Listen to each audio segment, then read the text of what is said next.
आपण संख्याज्ञान हा घटक अभ्यासत आहोत. त्यामध्ये पाठीमागच्या व्हिडिओमध्ये आपण नैसर्गिक संख्या, समसंख्या, विषम संख्या याविषयीची माहिती पाहिली आणि त्याचबरोबर त्यावर विचारल्या जाणाऱ्या वेगवेगळ्या प्रश्नांची आपण माहिती पाहिली. तर आता याच संख्याज्ञान या घटकामध्ये आपण आज मूळ संख्या, संयुक्त संख्या, सहमूळ संख्या आणि जोडमूळ संख्या याविषयी माहिती पाहू. आता मूळ संख्या याविषयी तर तुम्हाला सर्वांना माहितीच आहे, पण त्यावर विचारले जाणारे वेगवेगळे प्रश्न याविषयी सुद्धा आपण यामध्ये माहिती पाहणार आहोत. आता मूळ संख्या म्हणजे काय, की अशा संख्या ज्या संख्येला एकतर तीच संख्या किंवा एक या दोघांनीच भाग जातो, किंवा ज्या संख्येचे तीच संख्या आणि एक हेच अवयव असतात, त्या संख्येला आपण काय म्हणतो, मूळ संख्या. आता या मूळ संख्याचा जर विचार केला तर यावर विविध प्रकारचे प्रश्न विचारले जातात. विविध प्रकारचे किंवा वेगवेगळ्या पद्धतीने वेगवेगळ्या प्रकारचे प्रश्न हे आपण या तक्त्याच्या द्वारे आपण माहिती करून घेऊया. आता या मूळ संख्या म्हणजेच काय, प्राईम नंबर्स मध्ये आपण या तक्त्याचा अभ्यास करून म्हणजे 1 ते 100 पर्यंतची उजळणी म्हणजे 1 ते 100 पर्यंतच्या संख्यांचाच विचार करून त्यावर वेगवेगळ्या प्रकारे विचारल्या जाणाऱ्या प्रश्नांचा आपण अभ्यास करू. पहा, त्यामध्ये पहिला प्रश्न असा असेल तुम्हाला की 1 ते 100 मध्ये किती मूळ संख्या आहेत. आता मूळ संख्या म्हणजे काय मी तुम्हाला सांगितलं, एक तर तीच संख्या किंवा एक या दोघांनीच भाग ज्या संख्येला जातो ती संख्या काय असते, मूळ संख्या. पहा, मग आता 1 ते 100 पर्यंत मूळ संख्या किती? 1 ते 100 पर्यंत आपण म्हणतो 25 मूळ संख्या आहेत. पहा त्या कशा, पहा यामध्ये 2, 3, 5, 7, 11, 13 आता या जी संख्या आहे त्या संख्येला एकतर ह्याच संख्येने भाग जातो किंवा 1 ने भाग जातो. मग या झाल्या मूळ संख्या. पहा किती आहेत मूळ संख्या, 1, 2, 3, 4, 5, 6, 7, 8, 9, 10, 11, 12, 13, 14, 15, 16, 17, 18, 19, 20, 21, 22, 23, 24 आणि 25. पहिला प्रश्न असा होता की 1 ते 100 पर्यंत किती मूळ संख्या आहेत, तर त्याचं उत्तर आलं आपलं 25. आता त्यामध्ये सर्वात लहान मूळ संख्या कोणती, तर सर्वात लहान मूळ संख्या आपण म्हणू शकतो 2. पहा यामध्ये 1 ते 100 पर्यंत सर्वात लहान संख्या 2 आहे. आता ही जी 1 आहे ही मूळही नाही आणि संयुक्तही नाही. संयुक्त संख्या आपण पाहणार आहोत. एक ही मूळही नाही आणि संयुक्तही नाही. सर्वात लहान संख्या मूळ संख्या कोणती येणार आहे, 2. त्याचबरोबर या 2 वर असा प्रश्न विचारला जाईल की एक अंकी सममूळ संख्या कोणती किंवा सममूळ संख्या कोणती, पुढीलपैकी सममूळ संख्या कोणती. तर आपण जर मूळ संख्यांचा विचार केला, 2 ही अशी एकमेव संख्या आहे की ती मूळ संख्या आहे की ती सम आहे. म्हणजे जर तुम्हाला सममूळ संख्या विचारली तर तुमचं उत्तर काय असणार आहे, 2.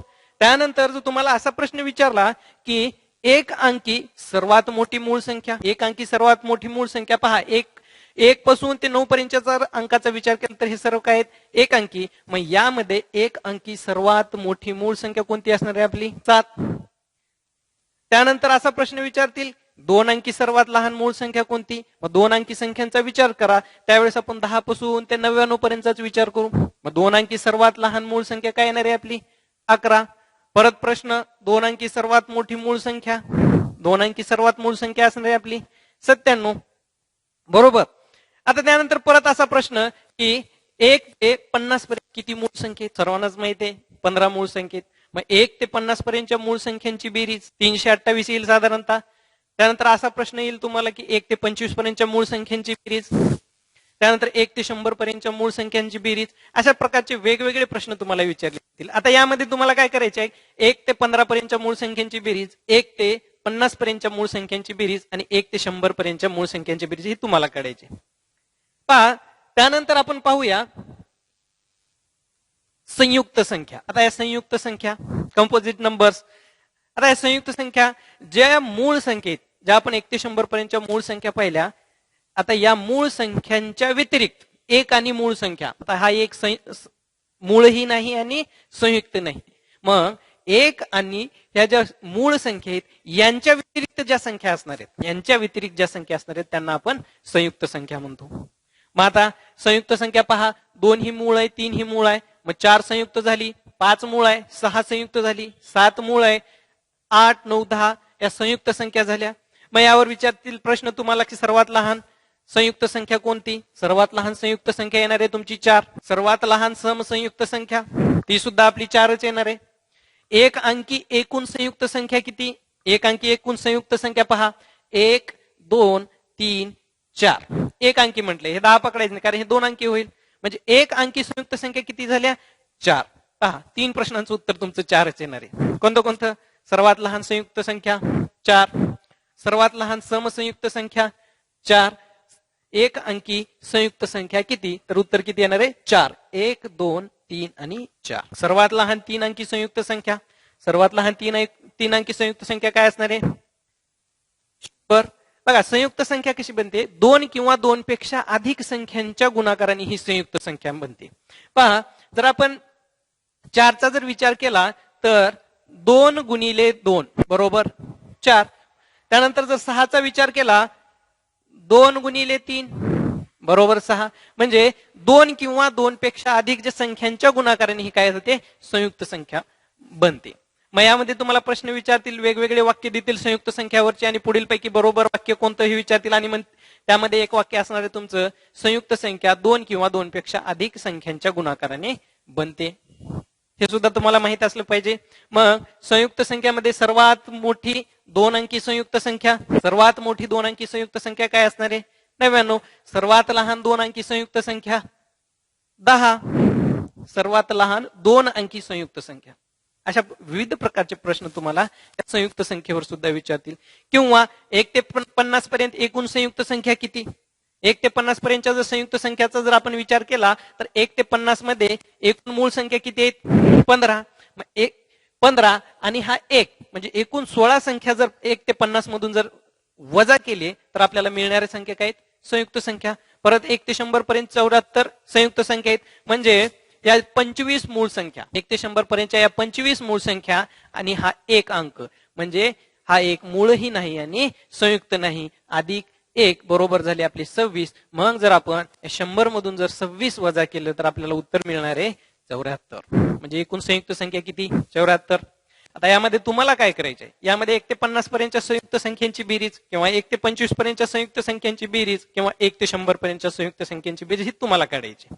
पहा आता पुढील घटक आहे, पुढील मुद्दा आहे आपला सहमूळ संख्या. आता या सहमूळ संख्यांचा अभ्यास करत असताना आपल्याला माहित असलं पाहिजे सहमूळ संख्या म्हणजे काय. आता सहमूळ संख्या पाहत असताना ज्या 2 संख्येत त्या 2 मूळ संख्यामध्ये मूळ संख्या सहमूळ ज्या 2 मूळ संख्यामध्ये सामायिक अवयव हा एकच असला पाहिजे त्यांना आपण काय म्हणतो?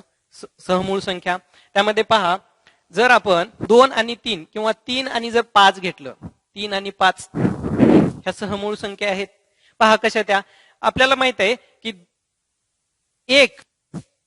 एकच असा सामायिक अवयव असायला पाहिजे त्यांचा. दोन जर संख्या घेतल्या तर त्यांचा अवयव सामायिक अवयव हा एक असला पाहिजे. पहा त्यामध्ये 3 जर संख्या घेतल्या 3 ला 3 नेच भाग जातो आणि 5 ला 5 नेच. दुसऱ्या व्यतिरिक्त दुसऱ्या कोणत्या संख्येने भाग जाणार आहे का? नाही. परत दुसरी संख्या आपण 1 ने भाग घालू शकतो त्यांना. 1 ने सर्व संख्यांना भाग जातो. कुठलीही संख्या घ्या आपण, 1 पासून पुढच्या जर कुठल्याही संख्या घेतला तर त्यांना 1 ने निश्चितच भाग जातो. यामध्ये सामायिक अवयव हा आपल्याला काय मिळणार आहे? 1. पहा 3 ला 1 ने आणि 3 ने भाग जाणार आहे, 5 ला 5 ने आणि 1 ने भाग जाणार आहे. म्हणजे यामध्ये सामायिक अवयव कोणता झाला? 1. म्हणून ह्या 2 काय आहेत? सहमूळ संख्येत. परत आपण जर संख्या घेतली 6 आणि 7, 6चे अवयव सांगा. 6चे अवयव पडतील आपल्याला 2 ने 6 ला भाग जाणार आहे आणि 3 ने जाणार आहे, परत 1 ने. 3 संख्येने 6 ला भाग जाणार आहे. 7चा जर विचार केला तर 7 ला 7 नेच भाग जाणार आहे आणि 1 ने भाग जाणार आहे. 1 ने तर सर्व संख्यांना भाग जाणार आहे. मग या दोघांमध्ये विचार करा की या दोघांमध्ये सामायिक अवयव कोणता आहे? सामायिक अवयव हा 1 असणार आहे. अवयव हा 1. म्हणून या 2 संख्या सहमूळ संख्येत. सहमूळ संख्येमध्ये लगतच्या क्रमवार 2 संख्या येणार आहेत. म्हणजे 4 आणि 5, 19, 20, 12, 13 ह्या लगतच्या ज्या संख्या आहेत ते एकमेकीच्या सहमूळ संख्या असतात. एकमेकींच्या काय असतात? सहमूळ संख्या. म्हणजे त्यांचा सामायिक अवयव हा एकच येतो. पहा 12 आणि 13चा जर विचार केला तर 12 2 ने भाग जातो, 3 ने भाग जातो, 4 ने भाग जातो आणि 6 ने जातो आणि 12 ने आणि शेवटी 1 ने. 1 ने तर सर्व संख्यांना भाग जातो. पहा 2 ने 12 ला भाग जातो, 3 ने भाग जातो, 4 ने जातो, 6 ने जातो आणि 12 ने आणि 1 ने. मग आता 13चा जर विचार केला तर 13 नेच भाग जातो आणि 1 ने भाग जातो. मग या 2 संख्यामध्ये सामायिक अवयव हा एकच असणार आहे. सामायिक अवयव हा एकच. म्हणून ह्या एकमेकीच्या काय आहेत? सहमूळ संख्या. आता कुठल्याही 2 मूळ संख्या, आता पुढचा जर विचार केला तर कुठल्याही 2 मूळ संख्या हे एकमेकीच्या सहमूळ संख्या असणार आहेत. किंवा लगतच्या जे दोन संख्या असणार आहेत, क्रमवार लगतच्या जे दोन संख्या आहेत त्या एकमेकीच्या सहमूळ संख्या असणार आहेत.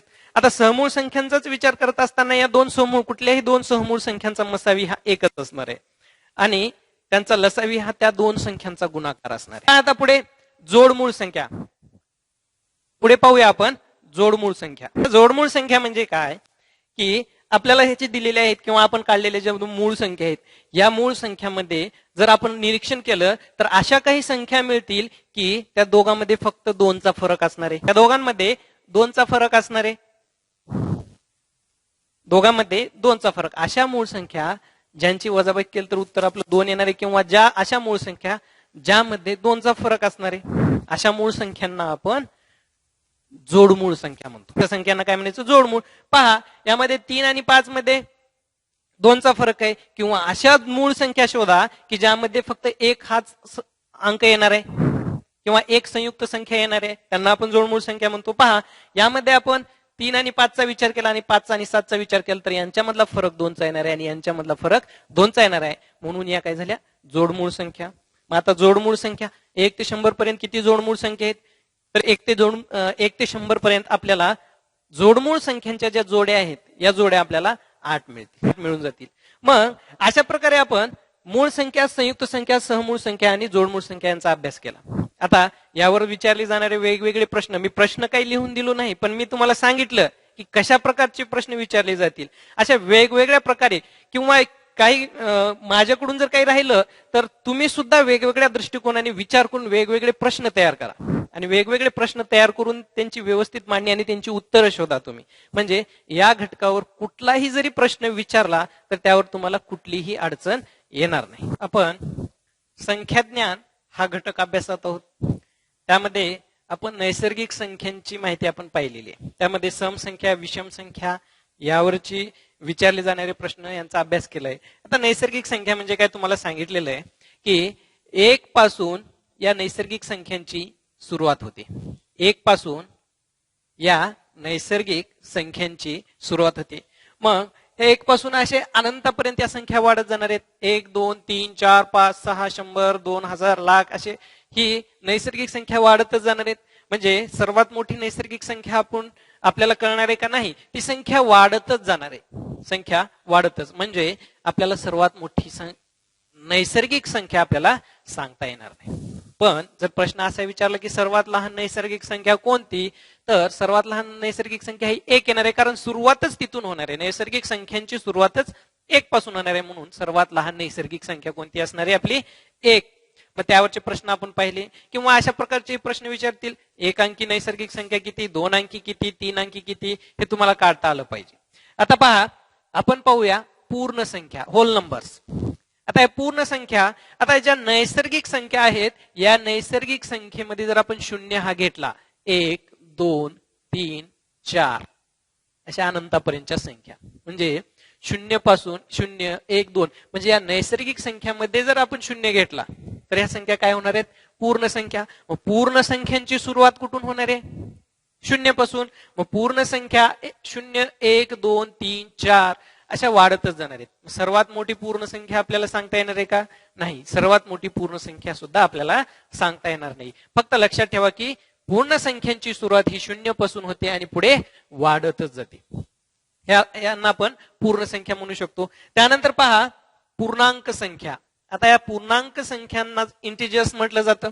मग यांचा जर विचार केला, पूर्णांक संख्या पहा, पूर्णांक संख्या कोणत्या कोणत्या संख्या मिळून पूर्णांक संख्या बनणार आहेत? पहा, धन संख्या किंवा नैसर्गिक संख्या. नैसर्गिक संख्या कुठून चालू होणार आहेत? आपल्या 1 पासून. त्यानंतर पूर्ण संख्या म्हणजे 0. या नैसर्गिक संख्यामध्ये जर आपण 0 मिळवला आणि ऋण संख्या, या संख्या मिळून आपल्याला पूर्णांक संख्या मिळणार, म्हणजे इंटिजर्स मिळणार आहेत आपल्याला. मग त्यामध्ये सर्वात मोठी पूर्णांक संख्या मिळणार, पूर्णांक संख्या आपल्याला काढता येईल का? सर्वात मोठी पूर्णांक संख्या आपल्याला काढता येणार नाही. किंवा सर्वात लहान पूर्णांक संख्या काढता येईल का आपल्याला? सर्वात लहान पूर्णांक संख्या सुद्धा आपल्याला काढता येणार नाही. मग जर आपण यामध्ये शून्याचा जर विचार केला, हा दोघाच्या मधोमध असणार आहे. पूर्णांक संख्या मध्ये शून्याचा जर विचार केला तर धन पूर्णांक संख्या आणि ऋण पूर्णांक संख्यांचा विचार केला तर हा दोघांचा एकदम मधोमध म्हणजे सेंटर मध्ये असणार आहे. मग जसं जसं आपण उजवीकडे जाऊ या शून्याच्या तसं तसं या संख्या काय होणार आहेत, वाढत जाणार आहेत. किंवा इथून जरी विचार केला 4 पासून -4 -3 किंवा या ऋण संख्या त्या ऋण संख्या किंवा पूर्ण संख्या यांचा जर विचार केला तर जसं जसं या संख्येपासून आपण उजवीकडे जाऊ जसं जसं आपण उजवीकडे जाऊ तसं तसं ह्या मोठ्या होत जाणार आहेत. म्हणजे ऋण 6 पेक्षा ऋण 5 मोठा असणार आहे, ऋण 5 पेक्षा ऋण 4 मोठा असणार आहे, परत ऋण 2 पेक्षा ऋण 1, ऋण 1 पेक्षा 0 मोठा असणार आहे, 0 पेक्षा 1 मोठं, नंतर 1 पेक्षा 2, 2 पेक्षा 3, अशा प्रकारे जर जसा जसं आपण उजवीकडे जाऊ तसं तसं या संख्या मोठ्या होणार आहेत. तसंच जसं जसं आपण डावीकडे जाऊ जसं जसं या संख्या रेषेचा जर विचार केला जसं जसं आपण डावीकडे जाऊ तसं तसं या संख्या काय होत जाणार आहेत, लहान. पहा 3 पेक्षा लहान 2, 2 पेक्षा लहान 1, 1 पेक्षा लहान 0, 0 पेक्षा लहान ऋण 1, ऋण 1 पेक्षा लहान ऋण 2, अशा प्रकारे या संख्या लहानच होत जाणार आहेत. मग पूर्णांक संख्या सर्वात लहान धन पूर्णांक संख्या 1 असणार आहे. त्यानंतर सर्वात मोठी ऋण पूर्णांक संख्या काय असणार आहे, आपली सर्वात मोठी ऋण पूर्णांक संख्या म्हणतोय मी, ऋण पूर्णांक संख्या ही 1 असणार आहे. कारण जर आपण ऋण संख्यांचा जर विचार केला तर सर्वात मोठा अंक हा ऋण 1 असणार आहे. जसं जसं आपण डावीकडे जाऊ तसं तसं या संख्या काय होत जाणार आहेत, लहान होत जाणार आहेत. अशा प्रकारे आपण नैसर्गिक संख्या, पूर्ण संख्या आणि पूर्णांक संख्या यांचा अभ्यास केला.